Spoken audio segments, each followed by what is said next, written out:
I mean, wow. Wow. Good thing I was wearing yellow today to rep Indiana. Just kidding. Screw Indiana because they beat the Pistons like 3 times this year. But what a finish for the Pacers in game two. And that's going to be a comeback we talk about and remember for the rest of our lives as NBA fans because holy crap. You do not see comebacks like that, like 9-point comebacks in less than a minute, that often. Probably like every 5 seasons there might be one, or every couple of seasons, but you don't see an implosion like this in the playoffs. And I feel really bad for Donovan Mitchell. First of all, he played his heart out tonight. He scored 40-something points, and he looked absolutely unstoppable. And I just feel really bad because his help wasn't there tonight. I mean, he had pretty good shooting from Sam Merrill and Max Strus, but still it wasn't enough to combat the star power of the Indiana Pacers, and that just tells you that you can't take this team lightly. I mean, we knew last year we couldn't take this Pacers team lightly. I don't know.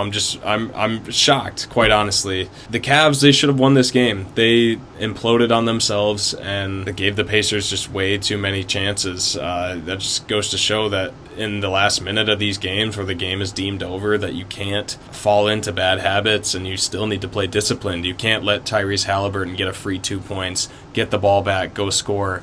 No, the Pacers are going to play defense. Not only do you let players drive to the rim, I mean, why are you putting your hands down there and fouling them and giving them the chance to go to the line, make one, and get the ball back after a missed free throw? It's just these discipline things and habit things that the Cavs just sort of lost tonight. And you would think as a 1 seed and a team that was the best in the NBA record-wise this season would know that. And I think they got really unfortunate with some of the misses. Tyrese Halliburton's last miss on that free throw, I mean, getting his own rebound, going back out to the three-point line, no passing to his teammates or anything. He did it himself. I mean, it's just routine things that you can't mess up, like who's boxing out the shooter. Someone has to know. And also, there was another rebound before that where Aaron Nesmith came in and got a putback dunk on a free throw.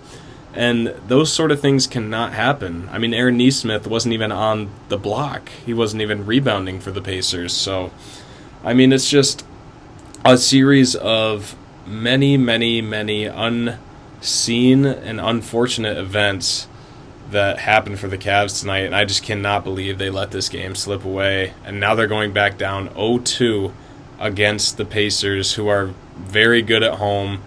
You know that crowd's going to be rocking, and I just cannot believe I just witnessed that comeback happen. So yeah, I feel very bad for Donovan Mitchell, and hopefully Garland and Mobley and DeAndre Hunter can come back, because they're going to be very, very important in these next coming games if they are going to be back. So the implications for the rest of this series has me scared now, because the Pacers dismantled the Bucks, and now they're up 2-0 against the Cavs, and you can say that Mobley and Garland have been out all you want, but they let this game slip away.